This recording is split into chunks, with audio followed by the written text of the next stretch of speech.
जिथे अन खळखळते प्रेम हळवे नाजूक तरीही उरते व्यापुनिया व्योम फुलता स्नेह दृढ होती फुलता स्नेह दृढ होती नाती चिरेबंदी नाती चिरेबंदी आता म्हणजे का आपलं काम तुमच्यासारखं लंगलंग नाही. एक घाव दोन तुकडे, एक इकडे आणि एक तिकडे, चट मागणी पट साधी. चला जाऊ आता आपण लगेच. मी तुझ्याशी सारखी सारखी भांडते म्हणजे मी कोण तुझी शत्रू म्हणजे नीमा हुशार आणि शहाणी आणि अपर्णा मॅडम मूर्ख अडाणी. मला असं नव्हतं म्हणायचं. हे बघ, तू तुझ्या तोंडाने हे बोललायस आणि मी माझ्या कानांनी हे ऐकलेलं आहे. उगाच काहीतरी काही बोलू नकोस. अपर्णा जे काही बोलली ना त्याकडे लक्ष देऊ नकोस. तू विचार करतेस, मी विचार करतो, पण अपर्णा सारासार विचार नाही करू शकत. तिला त्याची किंमतच नाहीये, गरजच नाहीये. आणि देवदत्ताला आता तुम्ही सगळे प्रश्न मलाच विचारणार आहात का? हो, त्यामुळे तू रडणं विसरशील ना. बघ, विसरलीस की नाही रडणं. झालं तर मग हेच तर मला हवं होतं. काय हो बाई, तुला सांगायचंच राहून गेलं बघ. अगं मी प्रदर्शनाला गेले होते, फक्त खेळण्यांचं प्रदर्शन होतं, मोठं प्रदर्शन होतं आणि इतकी छान छान खेळणी होती ना, मला तर वाटत होतं की सगळी खेळणी घ्यावीत. मी आदित्यसाठी तिथूनच ऑर्डर केली होती काही खेळणी. अगं मग हे किती छान आहे. हे जर देवदत्ताला कळलं तर त्याला आनंदच होईल ना. मला माहिती नाही आणि मला जाणून घ्यायची इच्छाही नाहीये की त्याला काय वाटेल. दी प्लीज.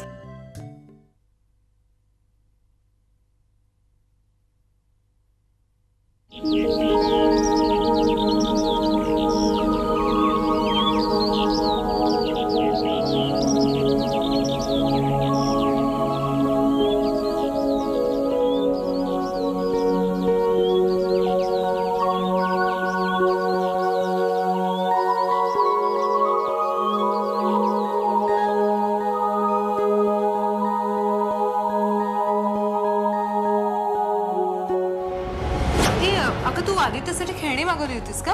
हो आली. खेळणी नाही आली पण त्या दुकानातून फोन आला होता. काय? पत्ता विचारा. मग दिलास ना? मी नाही दिला. का? मी नाही दिला, देवदत्तानी दिला. असं काय करतेस? तो फोन त्याने अटेंड केला म्हणून त्याने पत्ता दिला. मला वाटत होतं की त्याला कळू नये ती गोष्ट त्याला कळेल. ग असं काय? पण काम झालं ना तुझं. काम कसलं झालंय? मला वाटत नव्हतं की मी आदित्यसाठी खेळणी आणली ही गोष्ट त्याला समजावी. का? असं का? त्याला काय वाईट वाटणार आहे? ते मला माहिती नाही.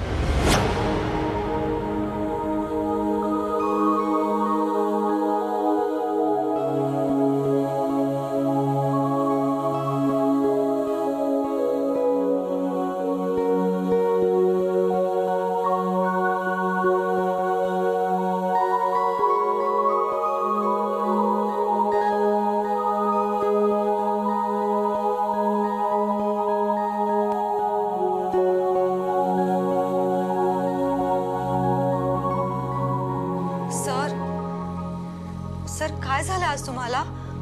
तुम्ही सगळ्याच अपॉइंटमेंट कॅन्सल केल्यात. पर बाकीच्या केल्यात तर ठीक आहे हो, पण त्या बर्मन अंकलची पण अपॉइंटमेंट कॅन्सल केली तुम्ही. आता ते काय सारखे सारखे भेटणार नाहीत आपल्याला इथे. मी फोन करीन त्यांना. पण कधी सर? आता कधी ते पण आत्ताच सांगायला हवं का? तू एक काम कर, तू निघ आता, आपण उद्या बोलू. सर काय झालं ते सांगा ना मला. काल तर किती खुश होतात तुम्ही. नीमा, कालचा हिशोब काल संपला. आज नवीन दिवस, आजचा नवीन हिशोब. कळलं? सर पण मला कळू तरी द्या ना काय झालंय. काय झालंय? काय झालंय हे सांगावं लागलं ना तर बरंच काही सांगावं लागेल. मग ठीक आहे, आत्ता काय झालं तेवढंच सांगा. तू तर माझ्या मागेच लागलीस ग. सर माझा अधिकारच आहे ना तो. आता तुमच्या मूडचा जर का आपल्या कामावर परिणाम होत असेल तर मला हे सगळं विचारायलाच हवं तुम्हाला. पण काल केवढे खुश होतात. आपण त्या खेळण्याच्या प्रदर्शनात गेलो होतो, आधीसाठी खेळणी घेतली. अय्या सर, त्याची डिलिव्हरी आज ऑफिसवर येईल ना आपल्या. नाही येणार. अशी कशी नाही येणार सर?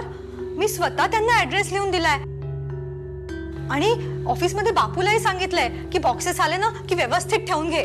नीमा, मी ती ऑर्डर कॅन्सल केली आहे. कॅन्सल केली सर?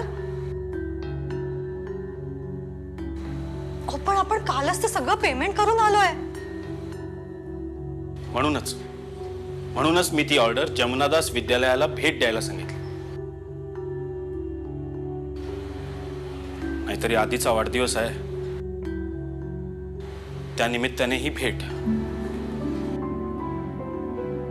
Okay sir. अरे वा, हे असं पटकन सगळं मान्य केलं ना की समोरच्या माणसाचा त्रास कमी होतो. सर मला खरंच कळत नाहीये की काय झालंय ते.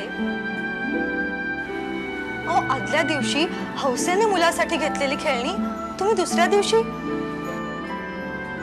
कारण आपण ज्या प्रदर्शनातनं खेळणी आधीसाठी घेतली त्याच प्रदर्शनातनं तुझ्या मॅडमनी सुद्धा आधीसाठी खेळणी घेतली. अय्या हो सर, म्हणजे मॅडम आणि तुम्ही दोघे किती सारखा विचार करता ना. नीमा, तुझ्या लक्षात कसं येत नाहीये? अगं आधीला स्वतःकडे खेचण्याचा डाव आहे हा तिचा. अधिकार गाजवते ती आधीवर. मग ह्याच्यात काय चुकतंय त्यांचं? अधिकार तर तुम्हीही गाजवताय. मला माझ्या मुलाचा फक्त आनंद हवाय. हो, मग काल विकत घेतलेली खेळणी आज जमनादास संस्थेकडे का फिरवलीत?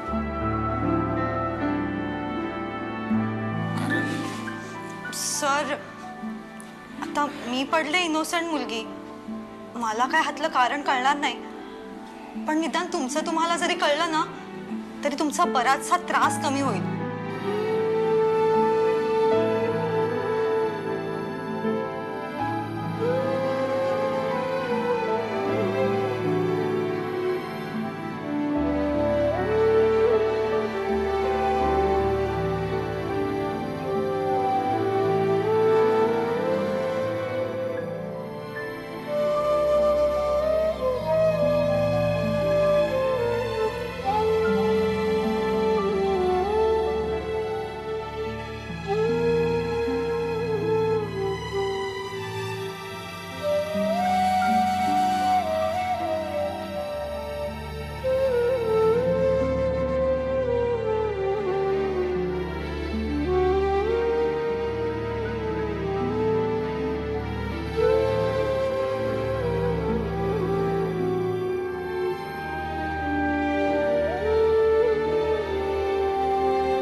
तुम्हाला काय विचारते? हा कानावर हात ठेवूनच बसला. कानावर हात ठेवून नाही, कानात बोटच घालून बसले. काय रे असं विचारा माझा कुकर 4 शिट्या तर करतोय मी. काय काय एवढा त्रास? तसं नाही ग, मला ना लहानपणापासूनच काही काही गोष्टींचा त्रासच होतो. मलाही. भाई तुम्ही तरी मलाही म्हणू नका हा. मला अजून आठवतंय आम्ही लहान होतो तेव्हा कितीतरी वेळा तुम्ही आमच्यासाठी स्वयंपाक केलाय, कुकर लावलाय, पोळ्या केल्यात. अगं म्हणून कुकरची शिट्टी मला आवडते असं म्हटलं नाही मी कधी. आता ही गेली त्यामुळे तुम्हाला सांभाळायचं, स्वयंपाक करायचा, हे सगळं करावं लागायचं. पण नाईलाज होता. जा, शिट्टी झाली 4थी, बंद कर कुकर. झाली शिट्टी झाली. काय रे, विश्वास बसत नाहीये तुझा? तसं नाही हो. अरे दत्तू, अपर्णा आणि तारा दोघी लहान होत्या. अपर्णाशी खेळायला तारा यायची आणि खेळता खेळता दमून पेंगायला लागायच्या. त्यांना मग कडेवर उचलून घ्यायचं दोघींनाही, कडेवरच झोपायच्या. पण तेव्हा कधी जाणवायचं नाही आणि कळायचंय नाही की यातली आपली खरी मुलगी कोणती, अपर्णा की तारा. भाई तुम्हाला एक प्रश्न विचारू. विचार ना. तुम्ही दुसरं लग्न का नाही केलं? ए हो भाई, हे मलाही ऐकायचं आहे. सांगा ना. खरं सांगू का, म्हणजे एकदा मोह झाला होता लग्न करण्याचा, पण नाही, धाडस नाही झालं. धाडस? हो, म्हणजे आता पहिली बायको गेल्यानंतर दुसरं लग्न करणं या परिस्थितीत हे धाडसच म्हणावं लागेल ना. पण म्हणजे धाडस कसलं? नाही म्हणजे तुम्हाला कोणाला उत्तर द्यायचं होतं किंवा कोणाची परवानगी घ्यायची होती? खरंय तुझं. पण कसं आहे, अपर्णा आणि तारा दोघी मुली खांद्यावर झोपल्या ना की त्यांना मी कधी डावं उजवं करायचो नाही. मग कुठल्या तरी बाईनी येऊन त्या दोघींमध्ये डावं उजवं केलं असतं, अपर्णाला सांभाळून ताराला छळलं असतं, तर ते चाललं असतं का? मला कोणाची परवानगी घ्यायची नव्हती, मला कोणाला उत्तर द्यायचं नव्हतं. पण हे असं घडलं असतं ना तर मी स्वतःलाच उत्तर देऊ शकलो नसतो. तुम्ही बाहेर कुठे बोलू नका, ती खाजगीत सांगतो. ही पद्मा आहे ना फोटोमधली, ही अजूनही माझ्याकडे बघते, घराकडे बघते, डोळे वटारते, भुवया उंचावते.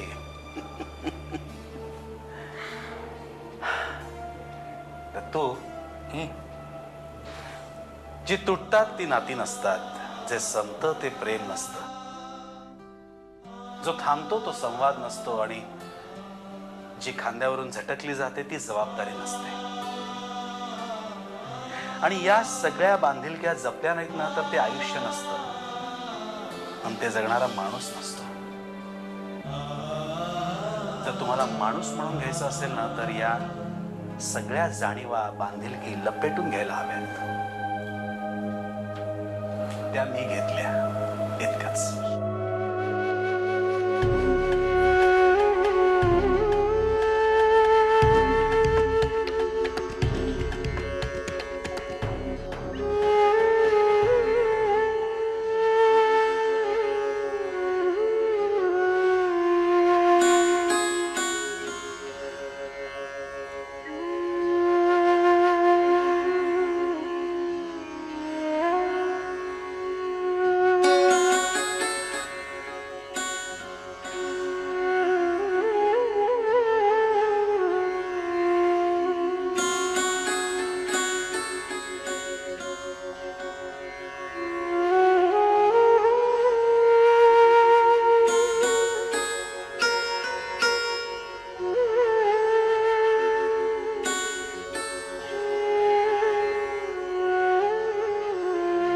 तुला बर्मन साहेबांकडे पाठवलं होतं, देवदत्त साहेबांचा पाय मुरगळलाय म्हणून. तू काय सांगितलंस बर्मन साहेबांना?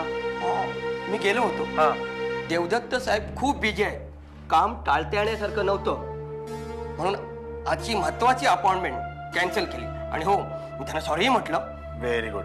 आणखीन काय बोलले का? ते तुमच्याशी बोलणार आहेत. माझ्याशी? कशाला?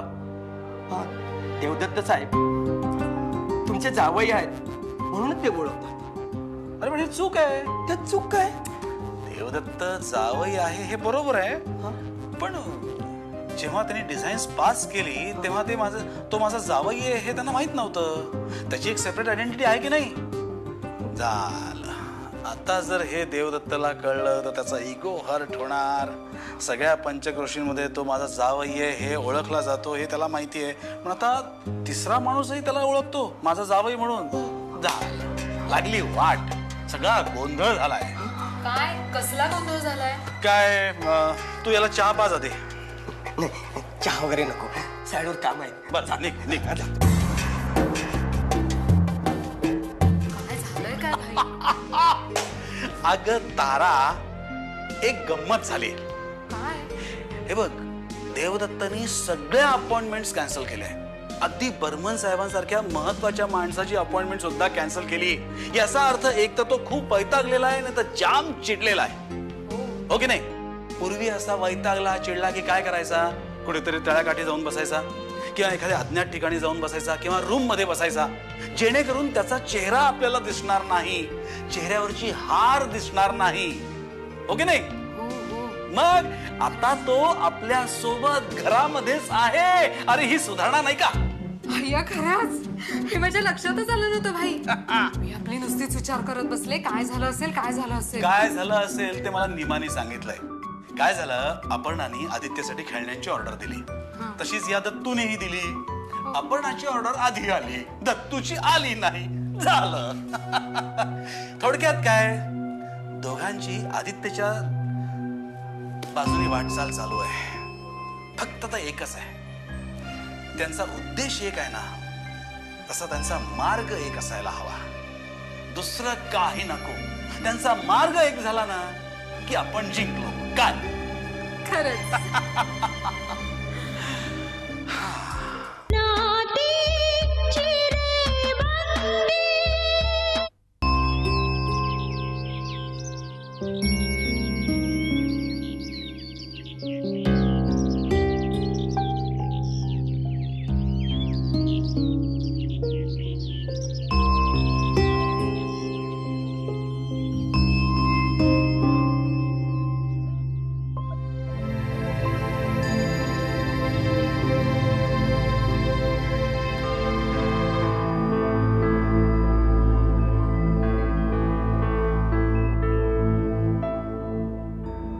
आपण आपला नवीन कॅटलॉग तयार करायला हवा.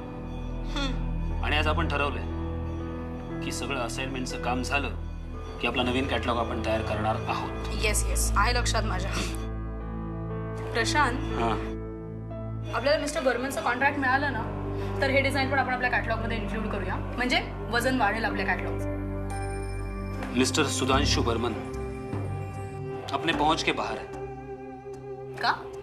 नाही, कारण तू तुझ्या वडिलांची मदत घ्यायला तयार नाहीस आणि भाईसाहेबांचं नाव लावायला सुद्धा तयार नाहीस. अपर्णा सराफ हे नाव पुरेसं नाहीये का? लिगली विचारशील तर अपर्णा धानोरकर. राईट? रॉंग. कसं? माझी ओळख मी ठरवणार. अगं पण ते सगळ्यांनी मान्य करायला हवं. प्रशांत, सगळे मान्य करतील अशी ओळख आपण निर्माण करायची असते. आपलं काम ही आपली ओळख असते, नाव नंतर येतं. हो, पण कायद्याने विचारशील तर नाव पहिलं असतं. आता इथे कायदा कुठे आला? अपर्णा, डोंट फॉरगेट, आपण बिझनेस पार्टनर आहोत. कुठल्याही असाइनमेंटचं कॉन्ट्रॅक्ट साईन करताना फर्मच्या नावाबरोबर आपल्या दोघांची नावं येतात.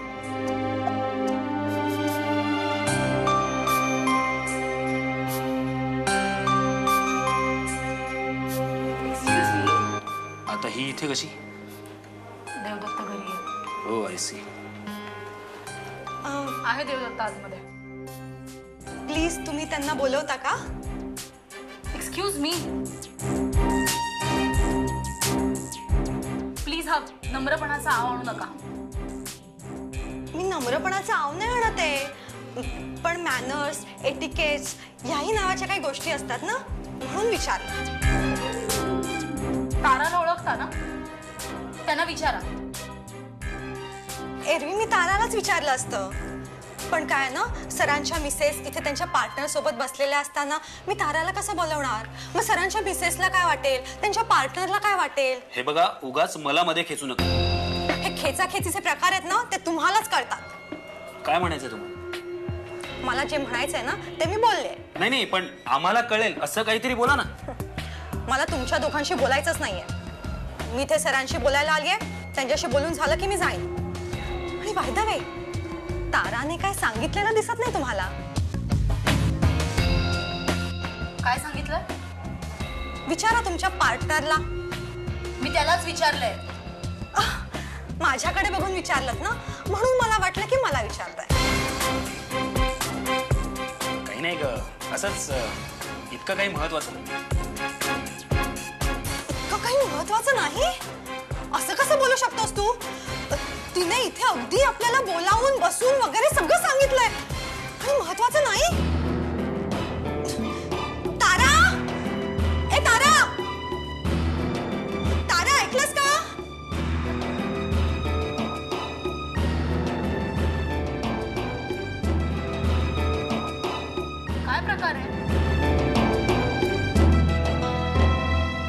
नाही का, तारा म्हणाली होती की तू आणि देवदत्त या दोघांनी जर एकत्र यायचं असेल तर आम्ही म्हणजे मी आणि नीमा यांनी एकमेकांमध्ये भांडण करू नये.